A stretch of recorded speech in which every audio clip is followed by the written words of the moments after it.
Yeah, thank you guys so much for inviting me. I'm glad we could get connected, and I'm glad I could be here today.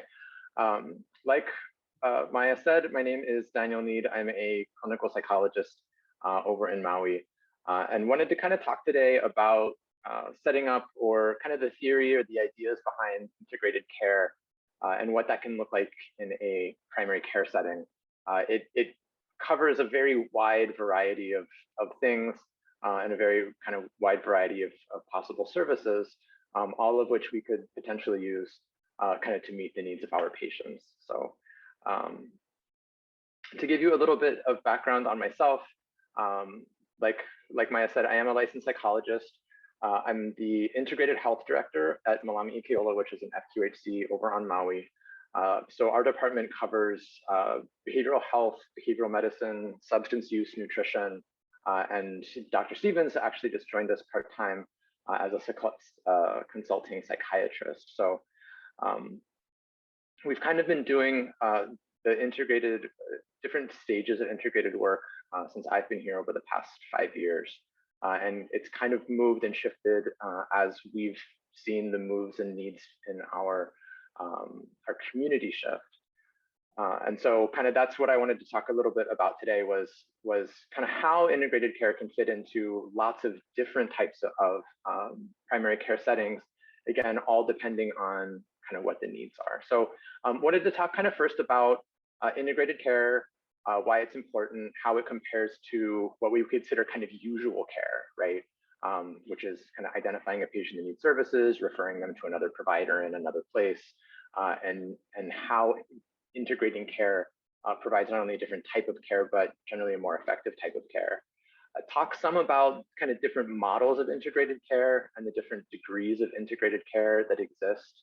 Talk a little bit about how integrated care can look in a primary care setting. I'll look at two specific models, one being the primary care behavioral health model, which we've been kind of working and developing at Malama over the past 3.5 years or so, as well as the collaborative care model, which is kind of what I would call advanced primary care, kind of falls somewhere between traditional primary care and specialty care. And then I kind of at the end talk about kind of, again, some of the basic takeaways to remember about integrated care and kind of just review some of the major points. I'm going to throw a lot of information out at you guys today. I'm assuming these slides will get sent out, and I'll send out the most recent version of this to Maya guys at the end of this, so you guys can have that as reference. But I'm going to kind of give you a lot of information to chew on, and then if anyone has questions, we can ask at the end, or my email will be included. So happy to answer whatever questions you guys might have. First off, though, we're going to do these kind of pre-test questions just to set the stage and see where people are with things. A little bit is why, what's the purpose of integrated care? Why is integrated care important? Why are we talking about it?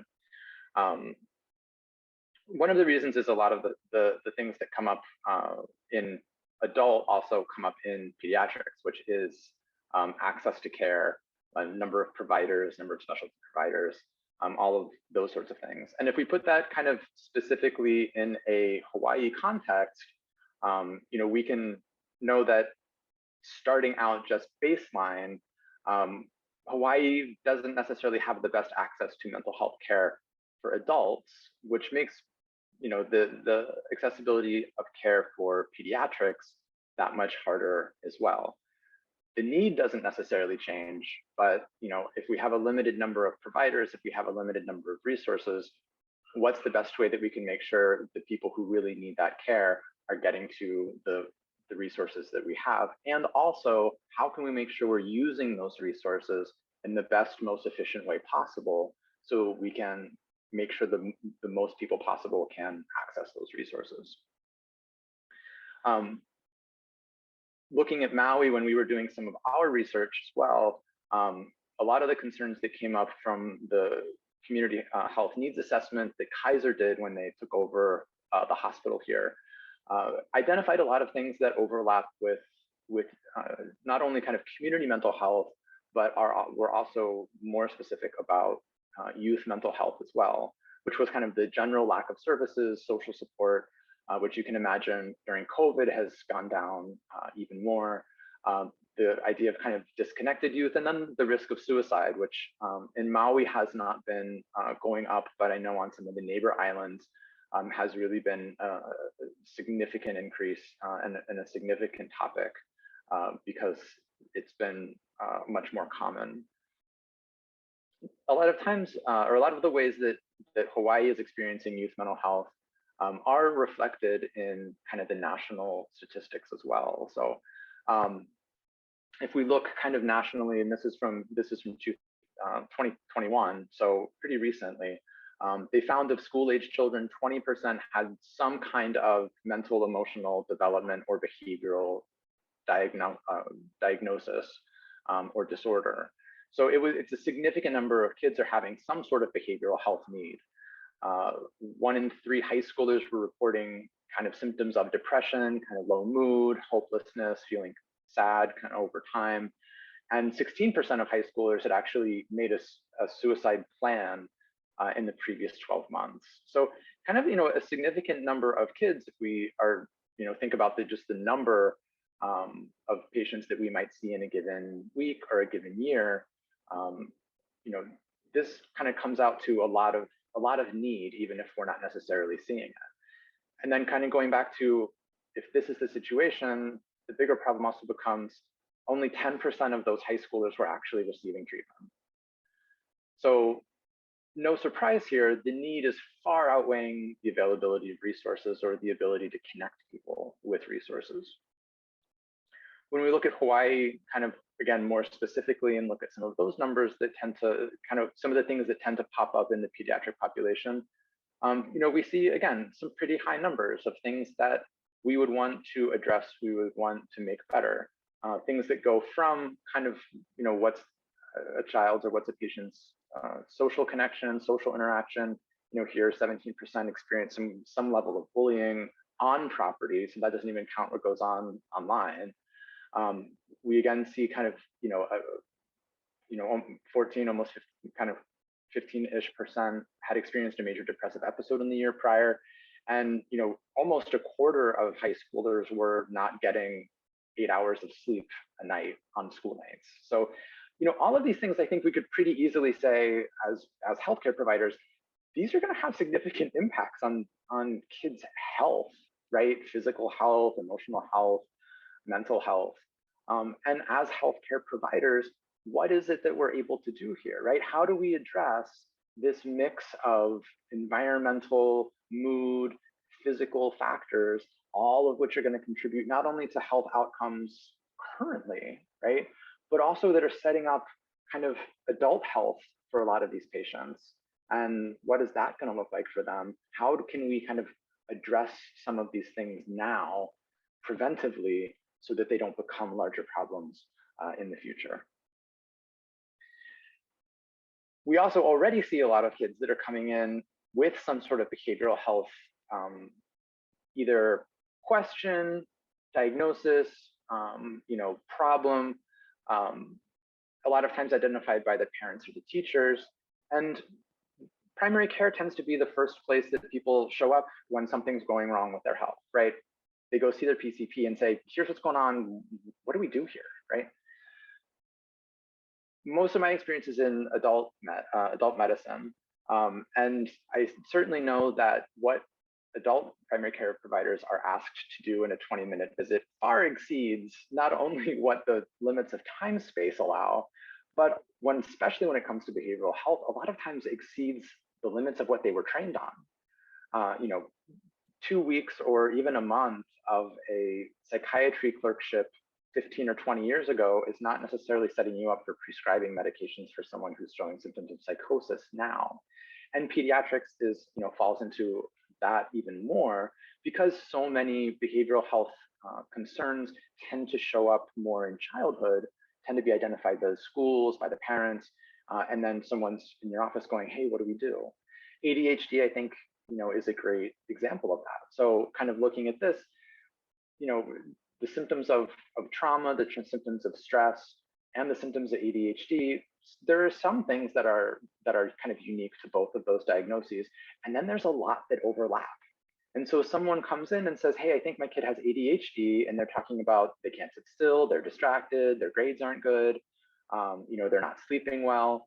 And as a primary care provider, you're like, okay, well, I guess this could be ADHD. It checks those boxes, but this could also be trauma, and it checks all those boxes. And how do I differentiate between these two? Because if I give a kid with an anxiety disorder a stimulant, that's probably not going to go super well, right? But what if it's more complicated than that even, right? If we just look at these overlapping symptoms, right? Concentration, distraction, not sitting still, we're not only saying, could this be environmental? Could this be neurological? We would also have to say, like, what if this is some sort of substance use? Or is this a primary sleep disorder that's causing the attention and the learning issues? What if it's a metabolic issue that's sort of systemically causing, kind of some of these physical symptoms? Maybe they don't have ADHD, but maybe they have some other kind of learning disability. Is this like a language processing thing? Could they have a hearing loss? Like, what if this is just purely situational? Are their parents going through a divorce? Did they just move to Maui? Are they in the middle of a global pandemic, perhaps, that might be affecting their mental health? And so you're sitting here in the primary care office, right, with all of this information and all of these possibilities going, I'm a pediatrician. How am I supposed to figure this out, right? And a lot of times, the way you figure that out is you send them to someone in behavioral health, right? You send them to essentially a specialist and say, hey, help me figure out what's going on. Just like we do with most other medical subspecialties, right?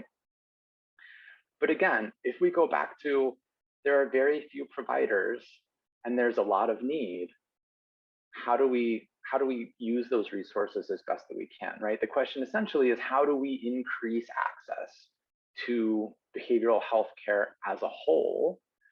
And part of integrated care is saying, well, what if we didn't use specialty care as much? What if we could do more of this in primary care where people already have access, where they already have established relationships with their providers, where they're already coming and asking for help, and treating some of this there? A lot of that looks like kind of shifting from the idea of one-on-one behavioral health care to looking at behavioral health more from a population health approach. So traditionally, when we think of behavioral health, we think of that sort of one-on-one individual care. They go for once a week for an hour. The provider meets with that one patient. They do their thing. They come back the next week, and kind of goes on like that. And that's really useful and that's really necessary for a lot of people. But as you can imagine, that really limits the number of people that one provider can see if the only care that I'm really doing is this sort of more intensive one-on-one care, kind of patient after patient every week. It fills up my caseload very quickly. And so if we start to conceptualize behavioral health not just as this one-to-one idea, but if we start to look at it more as a population health and say, what are we doing? What can we do from a preventive point of view, right? What can we do kind of on the sub-diagnostic level? Maybe they don't need a specialist per se, but they'd still benefit from something, right? Primary care is kind of the perfect example of this, right? Primary care operates on a population health level. It says most people don't need to see a specialist, right? If I have strep throat, I don't need to see an infectious disease physician. Primary care can take care of that, right? Behavioral health, we can think of as the same way, right? Just because someone has a behavioral health need doesn't mean they need to see a specialist. So what if we started taking care not only of things more in the primary care setting, but what if we started looking at how can we prevent? How can we target people who might benefit from some kind of intervention that would prevent them from needing to see a specialist in the future? And so how do we incorporate more of this treatment, more of these ideas, more of this kind of healthcare into the existing healthcare system and the existing healthcare that we're providing? So the integrated health model is really based in the biopsychosocial model, which was developed, kind of started to be developed back in the late 60s, early 70s, and now seems very obvious, right? Your biology and your psychology are interconnected and they're affected by the environment that you're in, right? That's kind of pretty basic now. However, 50 years ago, this was a little bit groundbreaking, right? This actually came up in the context of the social justice movement when people were starting to look at segregated neighborhoods and how to kind of integrate communities back together and saying, hey, why do some communities suffer a lot more than other communities, even when some of these factors are the same? Well, if you're in a neighborhood with high crime, low food access, poor air quality, that's going to affect your health. And kind of people started to kind of connect these things and actually started studying a lot more of these things to see how all of these physical and psychological and environmental factors fit together and affected each other. To give this state a little bit of context, post-traumatic stress disorder, right, which we now see, kind of think of, and we talk about trauma-informed care and all of these concepts. Post-traumatic stress disorder didn't become an official diagnosis until 1972. So the idea that past experiences of, kind of affected your physical and mental health even kind of later on in life was just getting into kind of the books and just becoming a more official thing kind of around the time that this model was being developed. So it was sort of all happening at the same time.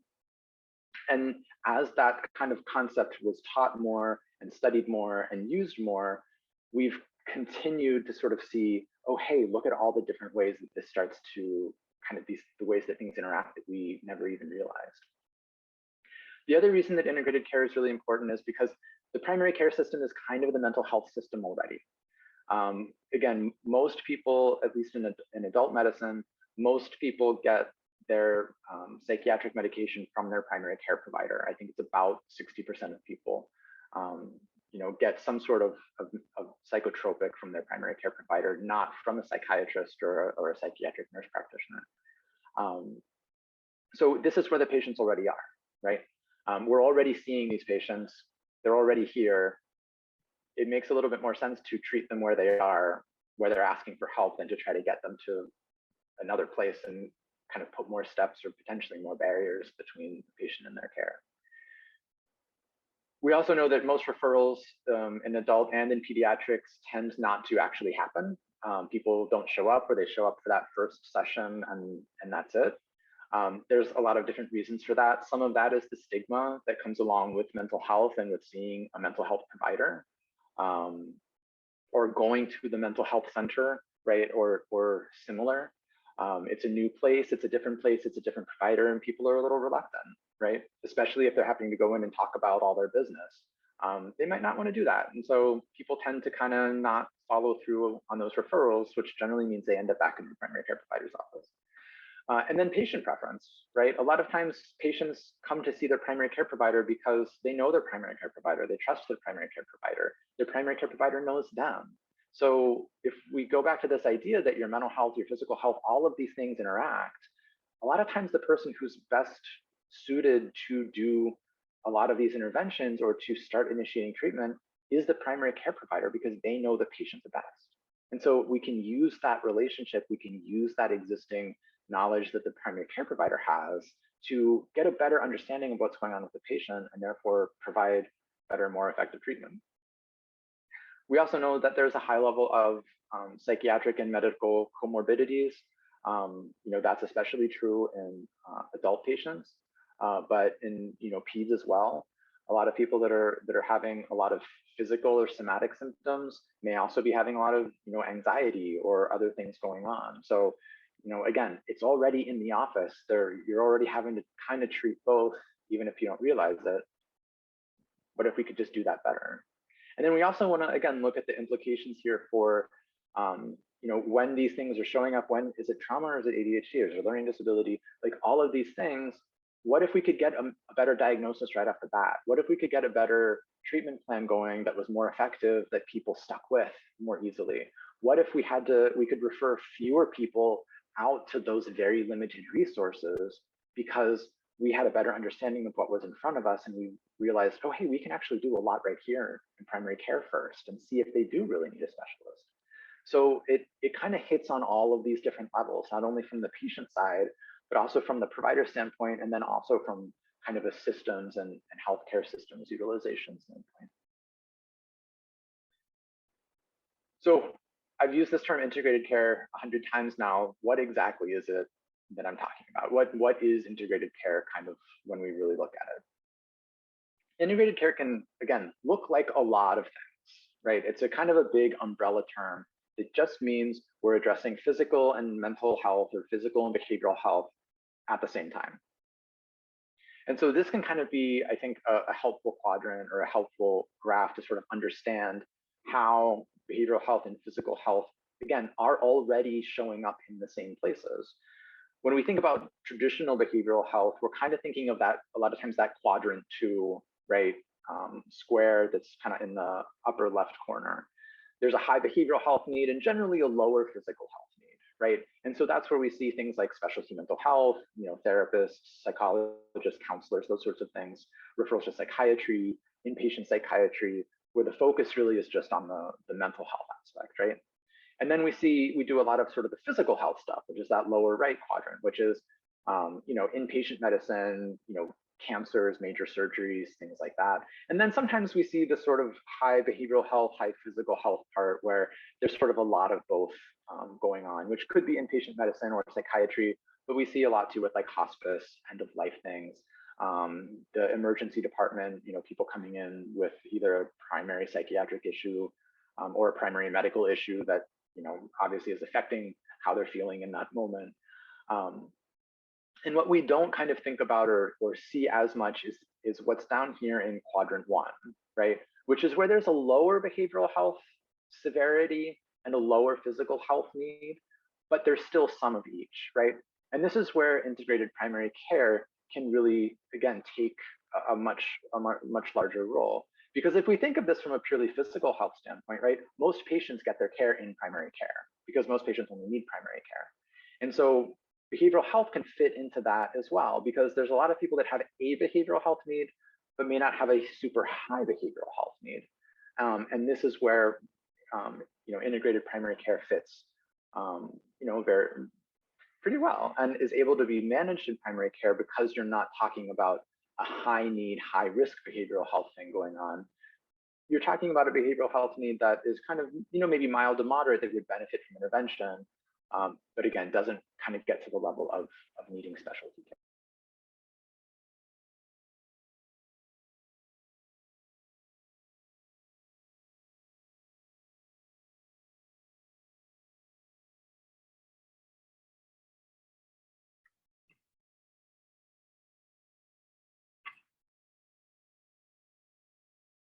Are we frozen?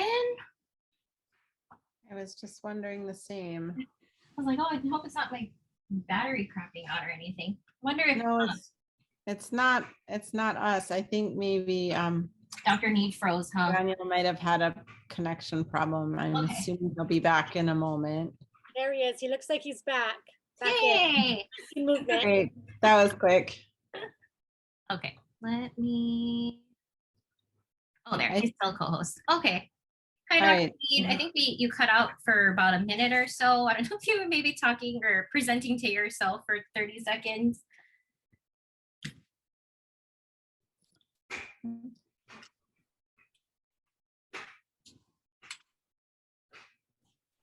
There we go. Sorry, the Zoom screen is behind the PowerPoint screen, so I can't see both, unfortunately. That's okay. Was I on this slide already? I think you'll have to reshare, please. Okay. And you were just on the slide with the 4 quadrants. You were talking about the lower left one with the lower acuity, and then after that, we didn't hear much. Gotcha.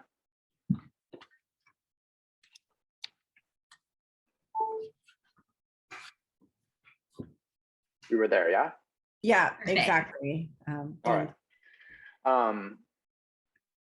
Yeah, so just kind of to go back quick,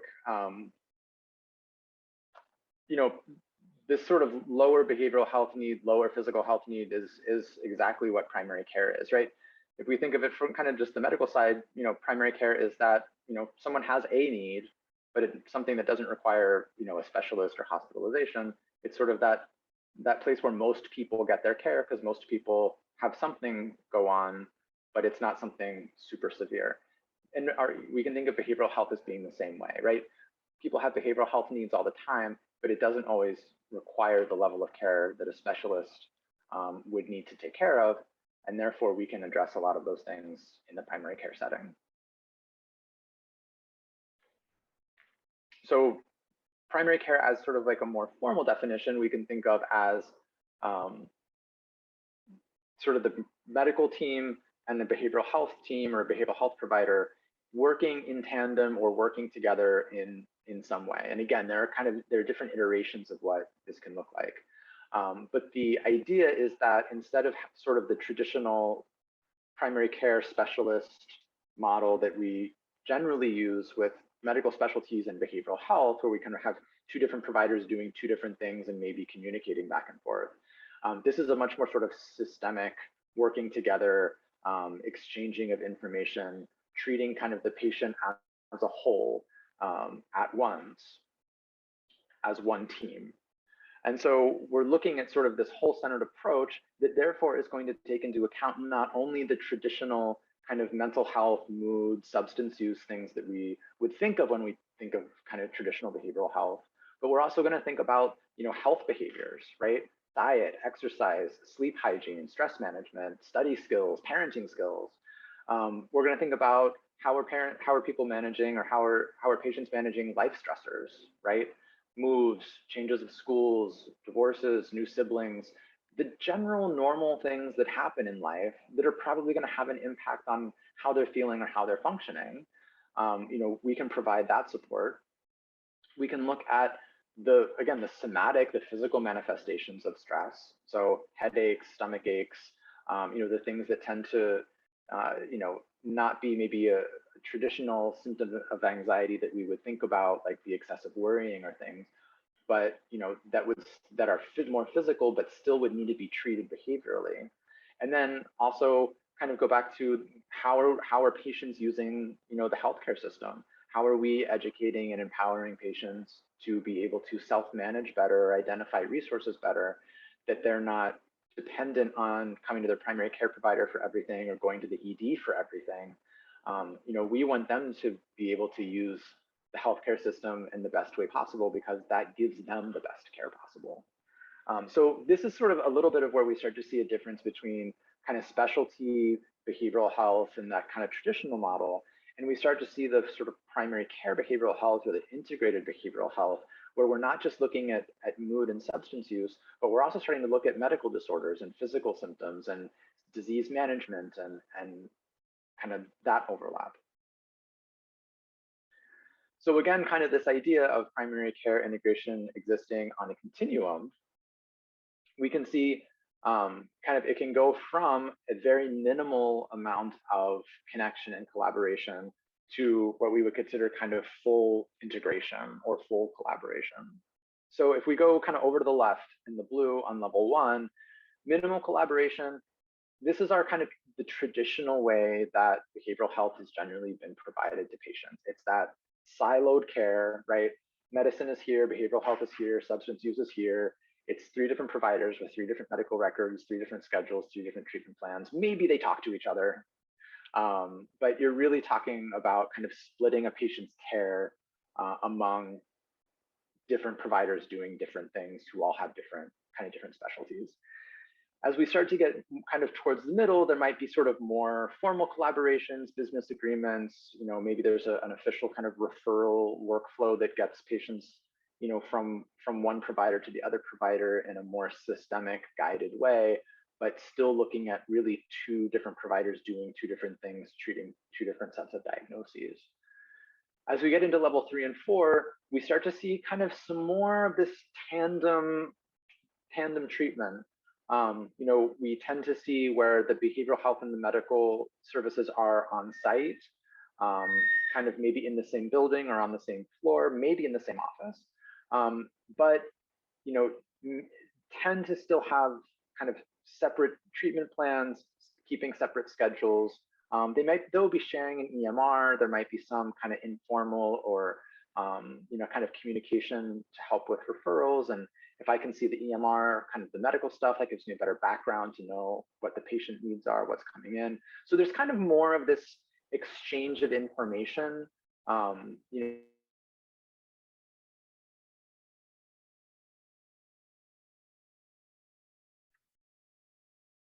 Oh no, it's frozen again. Let's see. Provider and be scheduled with Okay. behavioral health at the same time. Sorry, can you repeat maybe like the last 20 seconds or so? Because we couldn't hear you. Yeah, sorry, that Yeah. one popped up. Yeah, so sorry about that. No worries.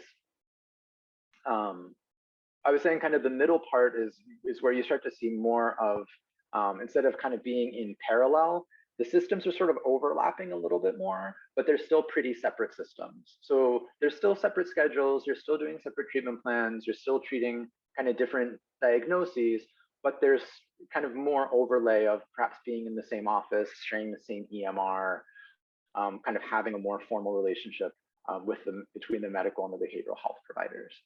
And then as we get into the far right, the kind of more closer collaboration, this is where we start to see, instead of having two systems that overlap, we start to see two systems that start to merge. So you start to see shared scheduling, you start to see shared treatment plans. You might see co-visits. We do this in adult a lot of times where the medical provider will come in and talk about, hypertension, med management, those sorts of things. And then behavioral health comes in and talks about, hey, last time we were talking about how you're managing your stress and making some diet changes, and how did that go and what got in the way.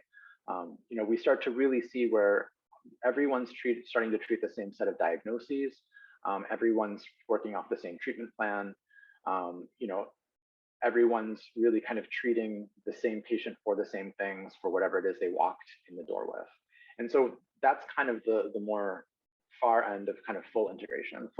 I've seen full integration clinics where the behavioral health person doesn't even have their own schedule. They just see every person that comes in with the primary care provider, because pretty much everyone has some sort of behavioral health needs. So even if it's like a 10-minute check-in, they just have the same schedule the medical provider has, because there's almost always something that from a behavioral health standpoint that can be improved or addressed with every medical visit. So again, integrated health can, it covers all of these different things.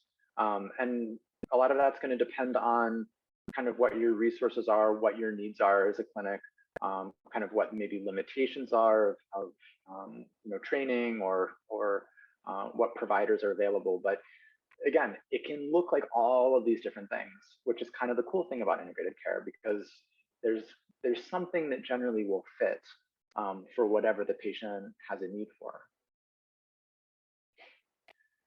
And I think this is a kind of a good example too of remembering that there are definitely things that medical providers do, right, that medicine does, and there are definitely things that behavioral health providers do, and things that are unique to each of those. And there's also a lot of overlap. So there's a lot of work that we're both already doing. So this sometimes for especially medical providers can feel very like, oh, I don't know about the behavioral health thing. This feels a little scary.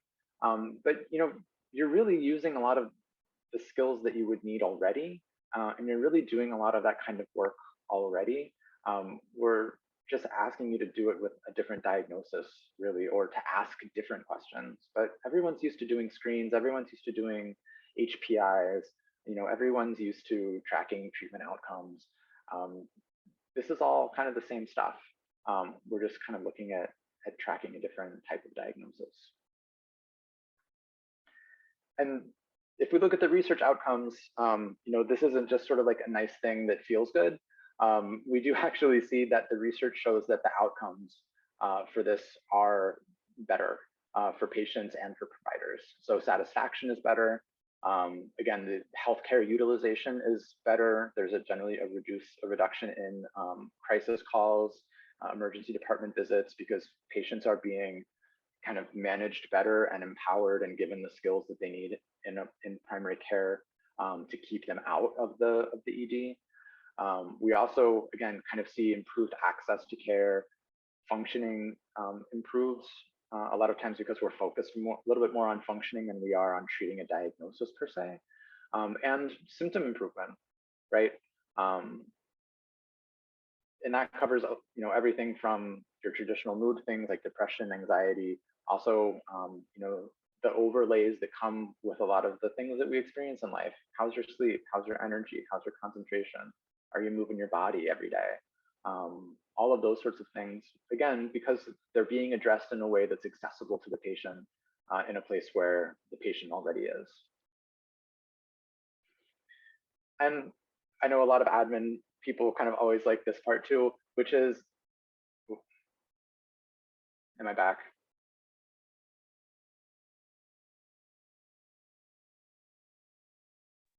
You're fine. Okay, I got a Yeah. little pop-up that said my internet was unstable. Oh, no, I think you're okay.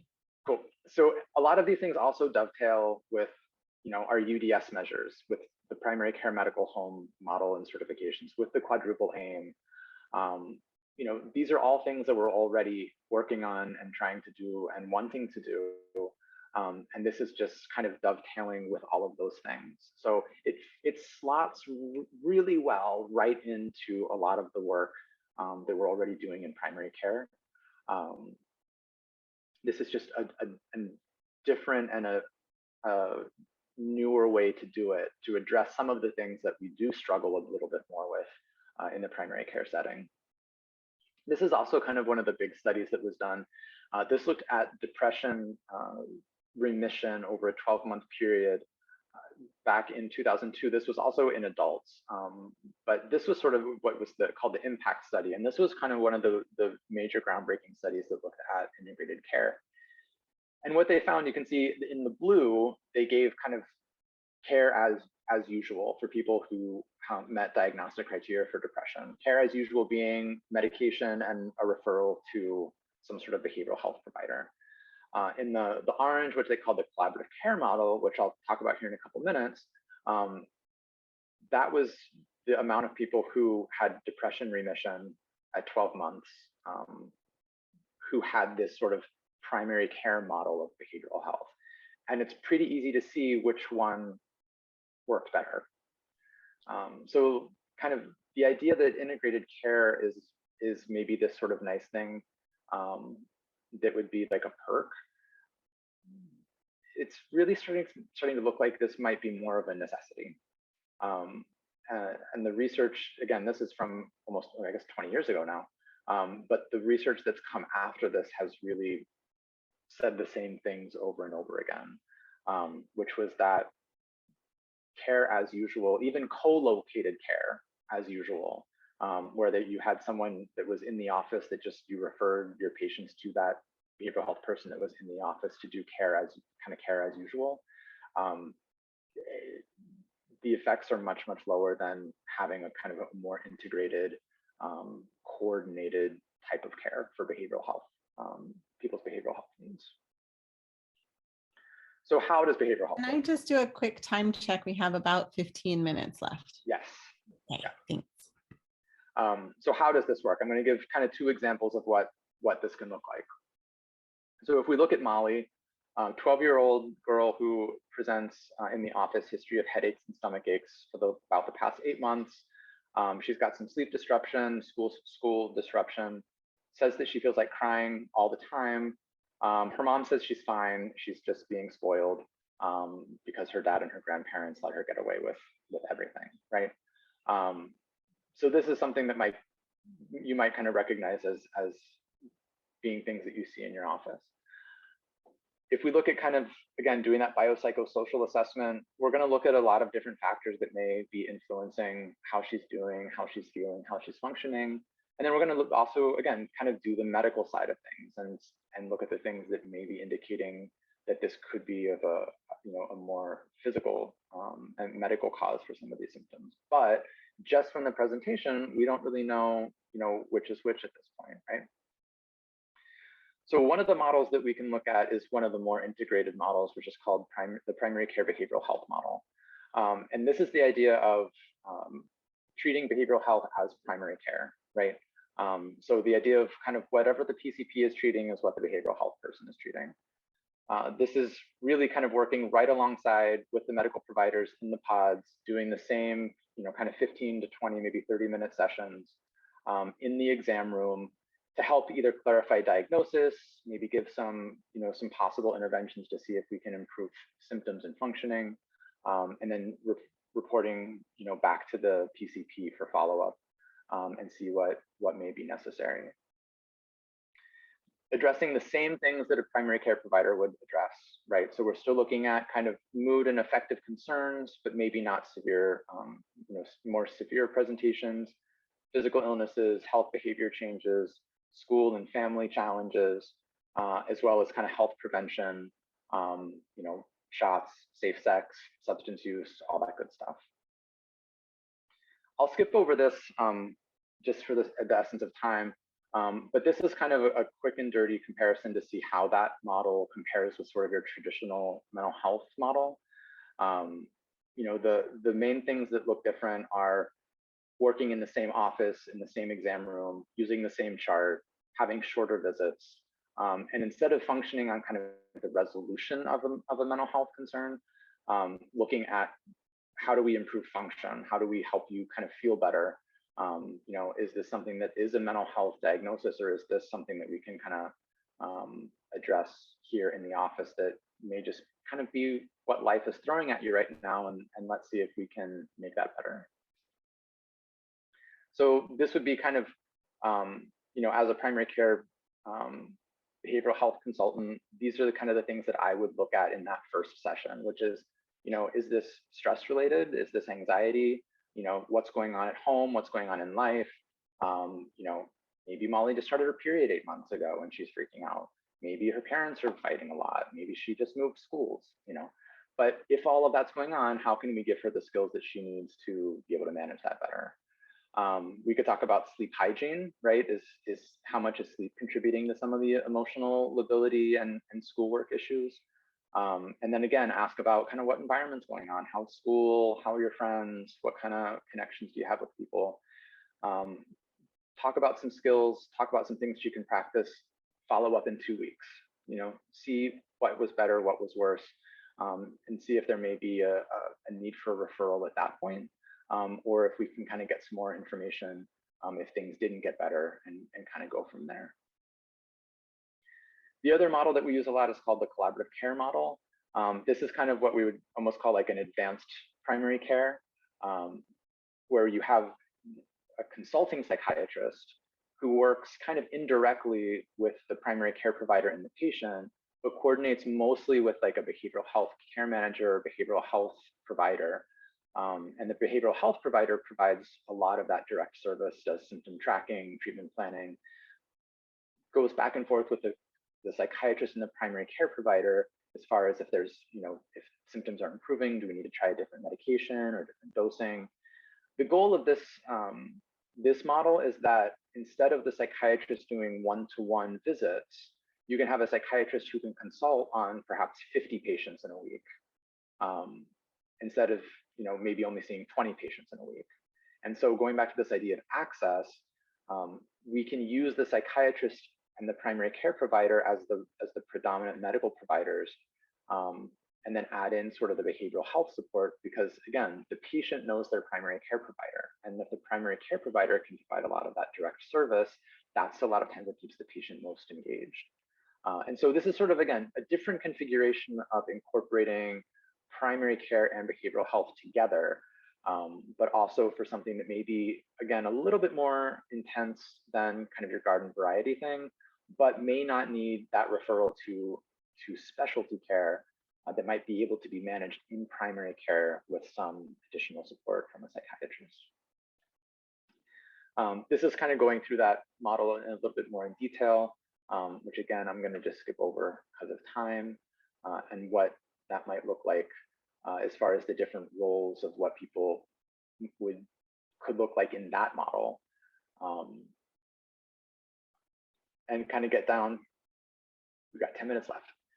Get down kind of to the takeaways, and what are the things to remember in all of the information that I threw at you. I think the most important to remember is that primary care is primary care. We're not talking about adding necessarily specialty care in or taking on a level of patient that requires specialty care. Most people benefit from some sort of primary care intervention, and therefore there's a lot that we can do in primary care to help people to improve their health, to give them the information and the support and the care that they need. the patients are already in primary care. They're already in front of you. So we want to, help them where they are and help them when they're where they're at, because they're already here.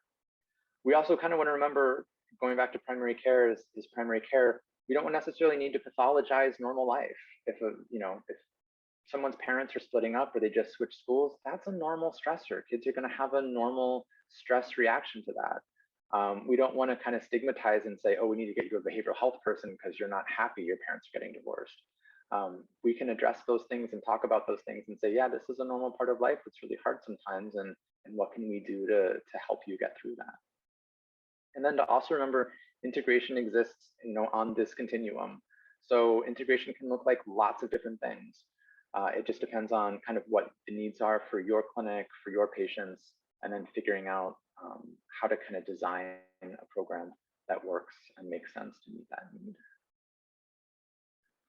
And then the last bit, which again, I think is the big shift in talking about integrative health, is going from this idea of one-to-one care and shifting to the idea of providing kind of a population health model, right?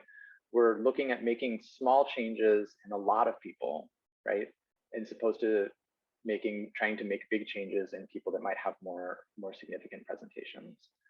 And again, this is what we're already doing in primary care medicine, right? We're already operating at a population health level. We're just going to think about doing the behavioral health kind of in the same way. So enough from me. We'll get back and do these review questions and then open up the floor. Okay, I'm going to launch the poll.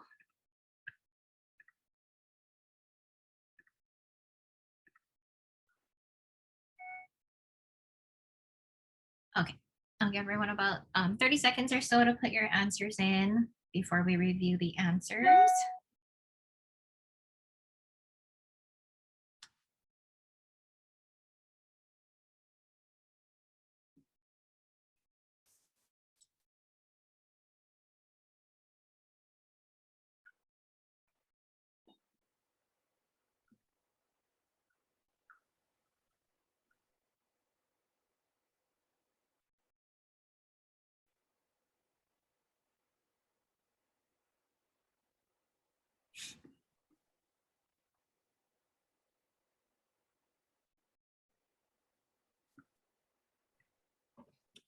So while everyone is finishing up the poll, I want to just throw something out as a question I think a lot of our participants may have that we can talk about after going over the question answers, which is practical aspects, like how would our pediatricians who are on this call or others, that we have a couple mental health psychiatrists, and I'm not sure if there are any psychologists or other mental health professionals here too, how would we actually make that happen? But first, I'll let you go over the question answers. Okay, sure. I'm going to close the poll now. Okay. Can everyone see what the answers are, like what the results were? I don't know what it's on their end. I think if you want to, I X'd it out. Did you want to try? You can say show answers possibly on your end since you're a co-host. Oh, okay. Like publish the poll results. Let's see if I can do it on my end too. Share results? There we go. Okay, gotcha. I'm sharing mine. Gotcha. So if we talk about the least integrated type of care, again, these are all integrated care models, but the majority got it right. The co-located model is probably the least integrated, because really what you're saying is that both people are in the same place, but you're not necessarily saying that they're sharing EMR, they're sharing treatment plans, or they're necessarily working in collaboration. You're really just kind of saying that they're located in the same location. How does primary care model address health? Again, the majority got it right. By focusing on community and population health, right? That's the big shift in going from traditional mental health to primary care behavioral health, is kind of not focusing on the one-to-one, getting people scheduled for behavioral health appointments and those follow-ups, but saying, again, how can we touch kind of the largest number of people that we can?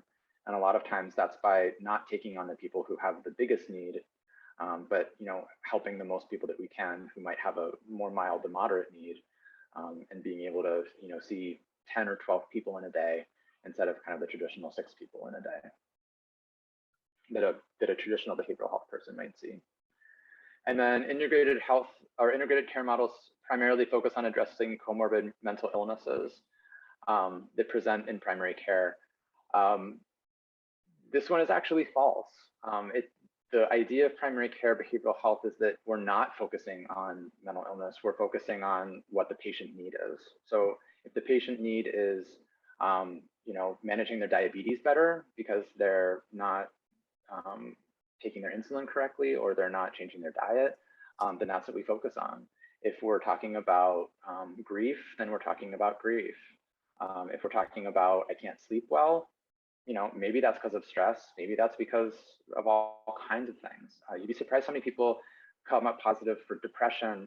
And when I ask them based on kind of looking at them in front of me and go, anyone ever tell you that you snore? Oh yeah, my wife's like, I wake her up at night, I snore so much. And the question then kind of was like, all right, so do you have depression or do you have obstructive sleep apnea? Because that would explain a lot of these symptoms.